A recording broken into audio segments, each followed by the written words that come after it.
পাঠৰ বিষয়ে আলোচনা কৰিম দেই। হ'ব খুৰা।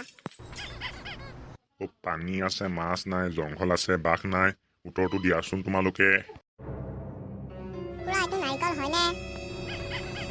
শুদ্ধ উত্তৰ, শুদ্ধ উত্তৰ। মামাহঁতৰ কলি গাই ঘাটে ঘাটে পানী খায়, উত্তৰটো দিয়াচোন তোমালোকে। খুৰা এইটো বৰশী হয়নে?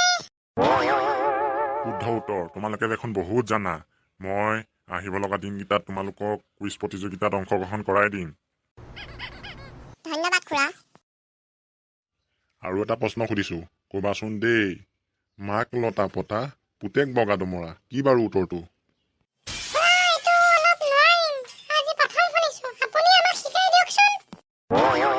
এইটো বহুত সৰু সাঁথৰ। তোমালোকৰ বাৰীত যে থাকে কোমোৰা। খুৰা মই কম বুলি ভাবিছিলো। আৰু এটা প্ৰশ্ন সুধিছো, তোমালোকে ক'বাচোন। এডাল লতা পালেগৈ কলিকতা। খুৰা এইটো আইফোন নেকি? নহয় নহয় ৰতনহঁত, সেইটো টেলিফোন। খুৰা আজিকালি ল'ৰা ছোৱালীবিলাকৰ হাতত যে আইফোন থাকে, মই ভাবিছিলোঁ আকৌ আইফোন নেকি, বহুত দূৰৰ পৰা কল কৰিলেও পায় নহয়।